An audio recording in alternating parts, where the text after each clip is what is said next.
Welcome to The Explainer, where we break down the big stories behind the names you know. You've seen them, right?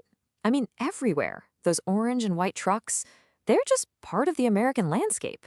They kind of symbolize new beginnings, moving on up, and, okay, yeah, maybe a little bit of moving day stress. But here's the thing.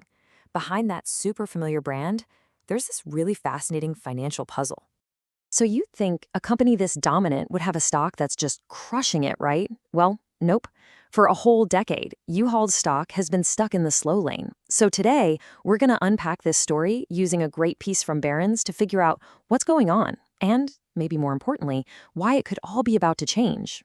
All right, let's get into it. Okay, first things first. To really get what's happening here, you have to understand just how powerful U-Haul's business actually is. You know, in the world of investing, you hear people like Warren Buffett talk about a moat. It's like this protective barrier around a company. Well, U-Haul's moat, it's not just big, it's more like a canyon. I mean, just look at these numbers. The scale is absolutely staggering. We're talking well over half the entire DIY moving market. For a lot of folks, U-Haul is the market. With almost 200,000 trucks out there and locations all over the US and Canada, they are literally woven into the fabric of North America. And then there's this number, 90%. Think about that.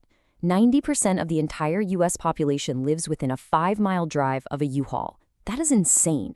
In their business, convenience is everything. And that level of saturation, it's pretty much impossible for anyone else to even dream of matching. So again, you see a business this strong, and you're thinking, the stock must be a total rock star, right? Well, this is where the story gets really weird. This is the paradox. The business you see on the street, it looks unstoppable, but its performance on Wall Street, whoa, it tells a totally different story. And honestly, it's a pretty disappointing one. Yeah, this chart just lays it all out there. Look at that massive gap. Over the last 10 years, if you just put your money in a simple S&P 500 index fund, you'd be up 200%. But with U-Haul stock, only 50%. That's like 5% a year. I mean, to put it bluntly, you would have done way, way better just buying the whole market and forgetting about it. So the big question is, why? What is going on here? To figure it out, we've got to pop the hood on this thing. See, U-Haul isn't just one business. It's actually two totally different companies hiding under that one orange logo. You've got the moving trucks we all know, and then you've got this huge and kind of lesser known self-storage business. So the moving and rental side, their main gig, it's hitting a rough patch. They bought a bunch of new trucks back in 2022 when prices were just through the roof, and now the accounting cost of those trucks is eating into their profits. But the self-storage business, oh, that's where things get really interesting. That's what a lot of analysts are calling the hidden gem. Okay, check this out. Let's put this in perspective. If you look at a competitor, a company called CubeSmart, their whole business is valued at about $13 billion.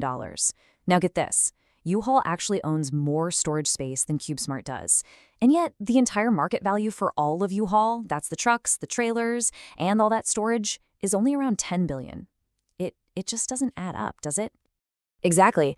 You've got investors like Bill Smead basically screaming that the storage business by itself might be worth more than the entire company. And why is it such a great business? He calls it a goldmine because, let's be honest, Americans never throw anything away.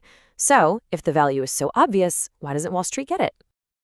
Well, that brings us to maybe the most important part of this whole story. Who's actually driving the truck? See, U-Haul isn't like most big companies you see on the stock market. It's basically a family empire. The Schuin families started this thing way back in 1945, and to this day, they have an iron grip on it. They control the company. Now, sometimes that family control can be great. It brings stability. But in this case, it's also created a culture that has driven Wall Street absolutely bonkers for years. And what are investors asking for? It's not rocket science. It's pretty standard stuff. They just want the company to be more transparent. Like, hey, can you just tell us how much profit the moving business makes versus the storage business? They want a decent dividend, or for the company to buy back some of its own shares. Things that show they're focused on creating value for their shareholders. And this quote from the chairman, Joe Schoen, says it all. I'm not even sure I could calculate the real value of a stock buyback. I mean, can you imagine? That just perfectly shows the huge disconnect here. It's a mindset that's all about running the trucks and storage units, not playing Wall Street's game.